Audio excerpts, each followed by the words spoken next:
During my 12 years service as a judge, I always insisted on the truth and placed justice above law and order. If a lawyer and a judge both contend that I am crazy, then I must be crazy. They wouldn't lie to you? Or would they? Science has taught us that, for every action there is a positive reaction. If your life on Earth resembles a matrix, it is because you are seeing things for the first time, with eyes wide open, but you feel confused.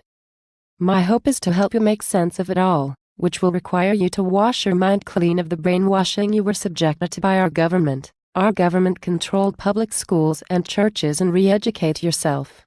When you understand the actions, the reactions will make sense, and it should anger you. Eventually, you will have a choice to make. A choice that will define how to survive life in the Matrix. In the Matrix, nothing is real. However, your mind has been conditioned to believe it is real. The Matrix is far too big to defeat. No one can escape it, and we haven't the means or intelligence to beat those in control. The people in charge of the Matrix represent the most powerful and intelligent humans on Earth. When gifted children appear in the public schools of the world, they are courted with scholarships, money, and eventually memberships into secret societies. They will be introduced to very persuasive intellectuals, who will convince these young gifted people that it is their place and duty to be a part of the elite who rule the world's population, because the rest of the world's population is too stupid to make decisions for themselves. When the New World Order is officially and openly in control, only the extremely intelligent will be allowed to propagate.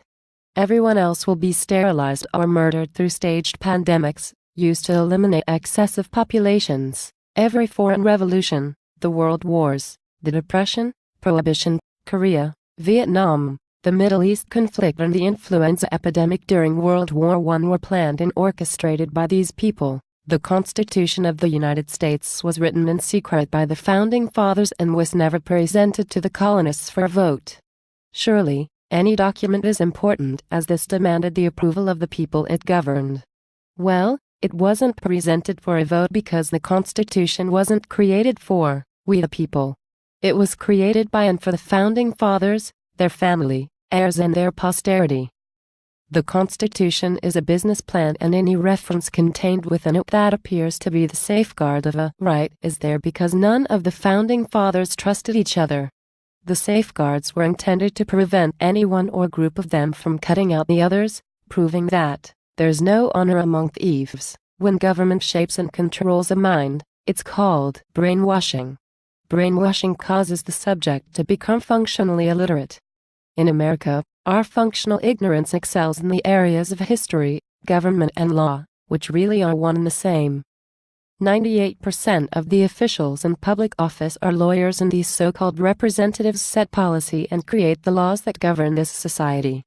Their use of Greek and Latin terms in law and the habit of changing definitions and usage of common words is intentional.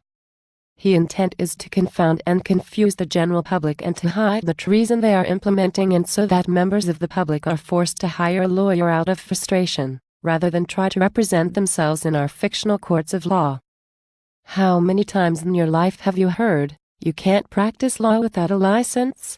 I've heard it said in numerous movies spanning 100 years, in my mother's soaps, and by comedians and jokes, and in theatrical skits. I've seen the phrase in print and newspaper articles, magazines, and heard it on the radio. Before I learned the truth about this fact, even my personal lawyer made that comment to me. We all have been brainwashed to believe and because we've heard it so often from people we trust, and who are supposed to have our best interests at heart, we all just assume it must be true. How many other lies have you assumed must be true? So even though the Constitution was never designed or written for the sovereign American people, they unknowingly became the beneficiary of this secret trust, and hence, the creation of the propaganda regarding our constitutional rights. High-ranking public officials, lawyers, and judges laugh at the ignorance of people who claim that their constitutional rights have been violated. Lawyers are actually taught to treat the members of the general public as inferior individuals. This also explains the air of arrogance that most lawyers convey in their demeanor and speech. Are you a United States citizen? And everyone circles the yes answer. Didn't you? Now look up the definition of a United States citizen in a reputable law dictionary. You will discover that a United States citizen is a phrase designed to identify a corporate fiction. Clever, isn't it? You and every other American had no idea that you were admitting you were a corporate fiction when you circled that yes answer, and you did it under penalty of perjury.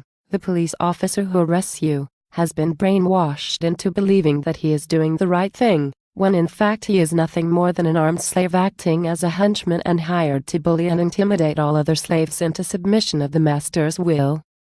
The answer is that our masters and their government agents are quite full of themselves. They have intelligence, wealth, influence and absolute power and control over everything and everyone on this earth, but they are human and suffer the same common frailties that every powerful leader has endured since the beginning of time. Fame and the desire for recognition. They can't talk or brag about their conspiratorial accomplishments while they are alive, out of a fear of retaliation, which is in direct conflict with their human egos. So they are forced to settle for their accomplishments to be recorded in expectation that one day the matrix will be revealed and they will be recognized, revered and ogled by future generations of their kind.